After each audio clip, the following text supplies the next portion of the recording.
Hi, I'm Rich with DryHero. I have a great video that shows some really interesting things about water damage and mold growth. We're in a house that was water damaged a year ago. The water damage went undiscovered, and as a result, mold grew. What's interesting about this project, though, is that there are some building practices that pretty much doomed this basement for mold growth. So in this video, I want to show what those building practices are, so hopefully you can avoid making the same mistakes at your house. So the wall behind me was water damage, and now it has mold growth. I want to show you why this wall was doomed from the beginning. This is the exterior wall of the basement.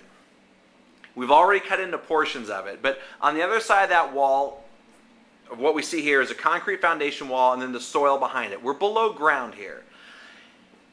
They've got two layers of vapor barrier over this wall. Behind the drywall, we've got this layer of plastic sheeting. Plastic sheeting is a vapor barrier. Behind that plastic sheeting, we have another vapor barrier. We've got rigid polystyrene insulation. Great insulation, horrible below grade, because it is a perfect vapor barrier. So what it does is these two materials, either one of them would have been a bad thing. The two of them combined, this basement was a time bomb for mold. Because what's going to happen is water vapor enters from the outside through that foundation wall. It has nowhere to go. It does come through the wall. The vapor barriers do stop the moisture, but they stop it inside the wall after it's already come inside the building envelope. What happens? The water either condensates and drips down the wall, or the vapor pressure itself is great enough that it pushes the water vapor into the materials and it gets wet enough that mold will grow. It's an absolute horrible thing. In your house, if you have a basement and you want to insulate your walls, you want to use fiberglass insulation, and you don't want any kind of a vapor barrier over the top of it. And in fact, most building codes have now changed where this is illegal to insulate your basement this way. All right, so real quick, I want to show you something else. Behind me, we're in the same room. Now we have an interior wall. It was also water damaged, also has mold. But I want to show you something kind of crazy.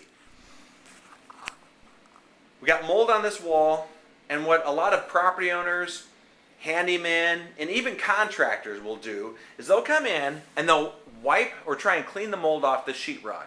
And you can do it. I took a wet towel, and in 10 seconds I wiped that mold off the wall.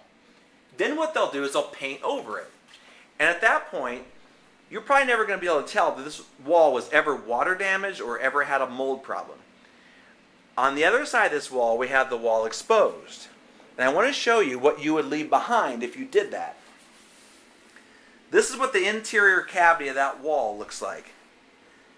This is some major, heavy-duty, heavy-hitter mold growing on the back side of that wall. You cannot just clean mold off the surface and paint over it.